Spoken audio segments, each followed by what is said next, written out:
I thought I'd create this little video to show how I make a mountain out of expanded polystyrene foam from a can. First of all, I made a mesh former. You can see it just through that little hole there where I missed a bit, and squirted it all over in layers coming up to the top. Doesn't look too bad. In fact, somebody said it looks quite volcanic at this stage, but you're trying to make it look like rocks. And oh, by the way, you're probably wondering what that is. Well, right in the middle of the mountain there's going to be a little chapel, a footpath going down to the village there. There's the village. And I wanted to show you how I'm trying to create a more realistic rock effect. The problem with this foam is it goes into blobs, as you can see here. It doesn't look very realistic. So I'm using a Stanley knife with a saw blade attached, and I'll show you that in a moment, to carve the rocks and trying to get some semblance of order to it. So I'm going to place the video here on the viaduct and show you the knife. This is it. Ordinary Stanley knife, as it says here, and I've used a pad saw blade, which you can get specially for these, and I've bent it slightly so that I can carve into a flat surface. So we're trying to create rocks. I've studied the rocks around my area here, and it seems to me that there's a sort of uniformity, but also a bit of disorder. If you can see what I mean, that's very hard.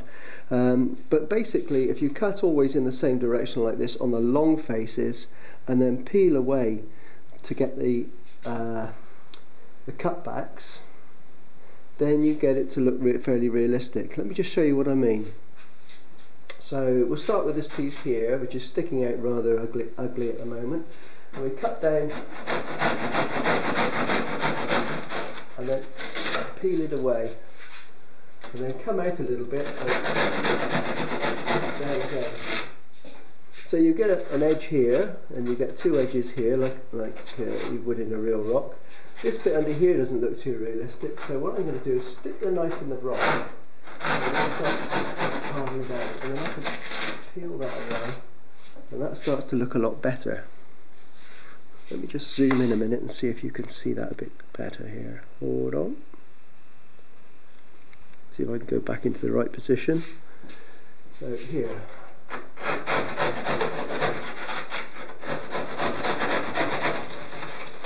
Trying to keep my arm out of the way so that you can see it.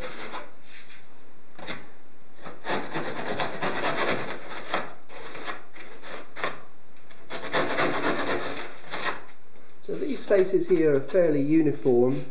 We go in at slightly different angles to get a bit of disorder to it. It's a strange thing to try and describe. Here, for example, you've got all the join in the foam. That's no good. So we'll just peel away that bit.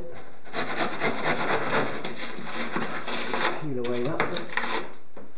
And then cut it together.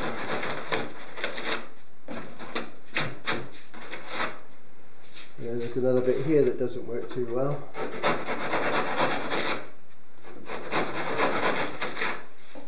I hope you're paying attention, because I should be asking questions later. Right, and another bit here. Another bit here. It's quite useful having two hands for this, because you can saw with one and peel it away with the other. Feel sorry for anybody with only one.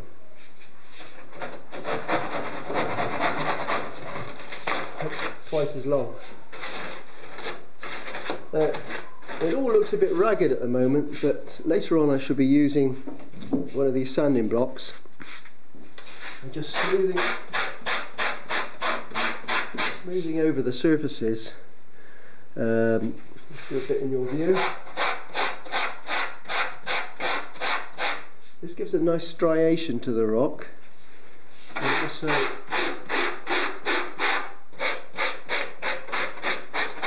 gets rid of all the fluffy bits.